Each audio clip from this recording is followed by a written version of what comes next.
আচ্ছা, আপনার এই রাস্তাটা এই যে ফুলঝুরি টু নেতাজি কলোনি টু ফুলঝুরি যে রাস্তাটা এই ওপেনিং হবে আজকে, তো এই রাস্তাটা হওয়াতে আপনাদের কীরকম সুবিধা হবে এবং আপনারা কি এতে আনন্দিত?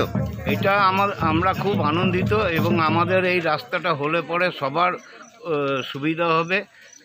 যেরকম কৈলা, রামপুর, জিতপুর, তারপরে ঘিয়াডোবা, সব জায়গায় এই রাস্তাটার জন্য সব সুবিধা হবে আমাদের। আচ্ছা, আপনাকে ধন্যবাদ। আপনার নামটা? প্রণব শেখর মণ্ডল, এই নেতাজি কলোনির বাসিন্দা। বলুন, রাস্তাটা হওয়াতে কীরকম? রাস্তা হওয়াতে আমাদের এই রাস্তার উপরে প্রতিনিয়ত 1000-2000 লোক চলাফেরা করে। এই রাস্তার সহিত 25টা গ্রাম এই রাস্তা একমাত্র, যেখানে সব স্কুল, কলেজ, বাজার যাওয়ার জন্য।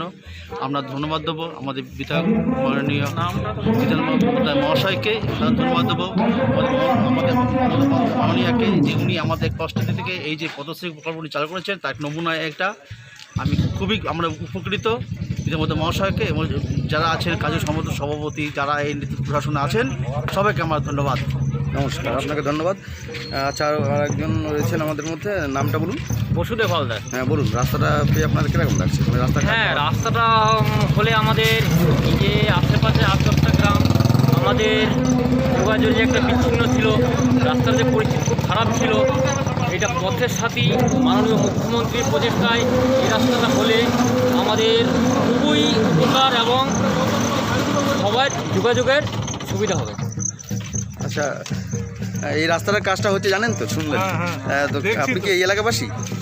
আচ্ছা, আপনার কি নামটা আর কিরকম লাগছে শুনে?